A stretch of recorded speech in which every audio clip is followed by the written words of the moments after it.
We had City Hall set off the fire and alarm.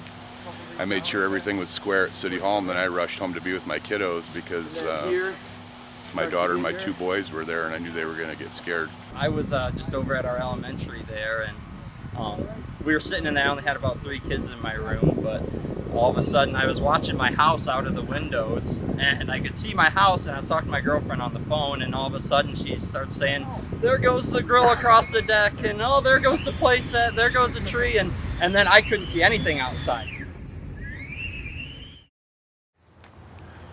Yeah, it started at the IOR back to school barbecue that we kind of throw every year. And one of our graduates gave us a call and said, "Hey, we're responding to this. We only have 5 people going. Can IOR come with us?" And Maddie and I were about to leave, and on our way out, Andrew and Kaylee stopped us, and they're like, "Hey, have you guys heard about the storms in Iowa?" And I was like, "Kind of, but not really." And they're like, "Well, IOR has been requested to come out and help." It came together super quickly. Andrew made calls to all of the IOR students and asked them if they would be interested in responding to the Iowa storm. And it was really cool to see how many of the students said yes right away. A lot of them didn't ask questions as, "Where are we staying?" or "What do I need to pack?" or "Am I even dismissed from school?" All of them were just like, "Yes, I'm going." I mean, it was just adrenaline going on the whole day, even throughout the planning, and because it was, I mean, it's like when you procrastinate on a school project and you know that it's due the next morning and you haven't even started it, except your project being a full professional, full-scale response to a disaster, and you're starting at 3:30 a.m. the next day. As soon as we roll into town, we see giant old oaks, 2 feet in diameter, just falling on top of houses. Looked like they just snapped. And all of a sudden the cornfields were flattened. Like nothing could have survived that. Like in the area we responded to, they had winds 120 miles per hour, sustained winds. And it just knocked everything over. So when we got into Belle Plaine, we met up with Gideon Rescue, the team that had called us there, and they took us straight to the first person's house, and it was an 80-year-old farmer. His name was Charles. And he had 4 buildings that were destroyed by the storm. So there was just the skeleton of a barn that was pretty much destroyed. Other buildings, you couldn't even tell what they used to be. There were pieces of buildings that were skewered up into trees and that had gone all the way through his house, through the exterior walls and into the interior. Shell-shocked. I mean, we could tell that when we asked him what he wanted us to help with, he couldn't even really tell us. So we had like almost 30 people there working all day with chainsaws and just putting stuff up in the piles into a burn pile. And in about half a day, we'd had almost all the mess cleaned up, and you could just see the change in his attitude. Like he went from just being like overwhelmed and shocked to like, all right, like this is manageable, I can do this. They worked hard. In fact, we had to keep telling team leaders, make sure they're getting water breaks, make sure you're making them rest. They knew they had 6 days to work, and so they just went for it, and they wanted to help as many people as they could. Maybe. Okay. So we've got it hitched to their tree, then it comes down, and we've got a 5-to-1 rigged here, and I've safety checked those carabiners.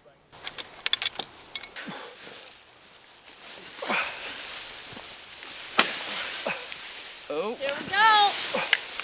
Okay, and stop.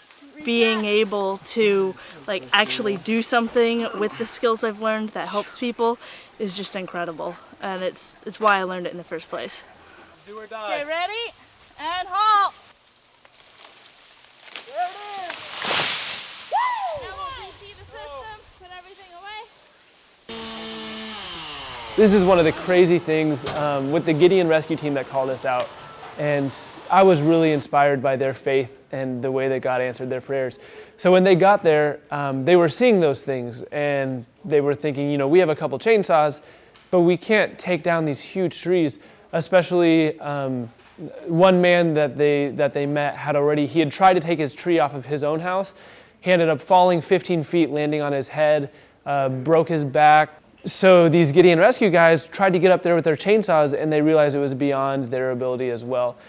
So all of a sudden, this guy walks up, his name is Mike, and he was like, "Hey, I've got a $700,000 crane truck that just, cuts trees and lifts them off of roofs and drops them onto the road. could you use some help? And they're like, oh my goodness, of course we could use some help. I mean, there's only so much you can do with a chainsaw. Chainsaw and ropes and just a bunch of young college students. But when we reached the end of what we could do, God provided that crane truck, or God provided a skid steer, or God provided a bobcat, or God provided all of these huge like machinery and people with the expertise that we didn't have to come and be able to help us, so that there was no job that we couldn't do. There was nothing that we went to that we were like, we can't do that.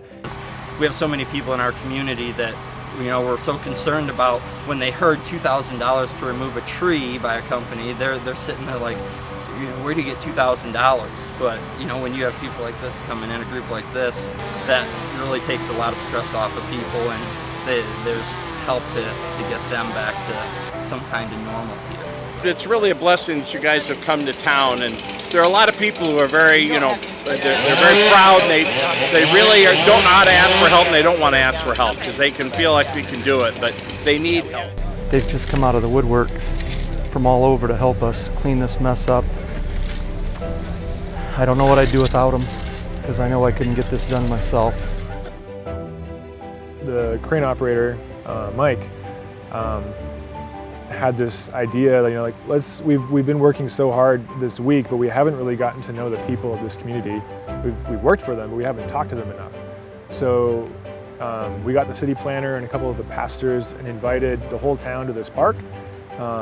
Mike catered meals for 200 people. We got the big truck with the crane and the skid loader and the dump truck and everything that we had, all the big pieces that kind of had miraculously come throughout the week, and we drove them through the streets kind of like a parade, honking the air horns and saying, hey, come to the park, we've got a picnic, and we're feeding everybody. And we just got to sit and talk with people and ask them, you know, what was it like living through the storm? And Maddie Kamarad, for our work assignment that day, she had just put, love people like Jesus, and that was just your work assignment for the day. The city administrator said, he told us the last night we were there, we were having a worship service, and he said, you guys have altered the history of this town. You guys will be remembered in the history of this town for what you've done. And I don't know, when he said that, for me, that was when it clicked. Like, wow, like we made a difference. We made a difference. We brought hope. We brought services that these people couldn't provide for themselves. But the biggest thing, just in this overwhelming time, to be able to bring them hope was just such an honor and a privilege.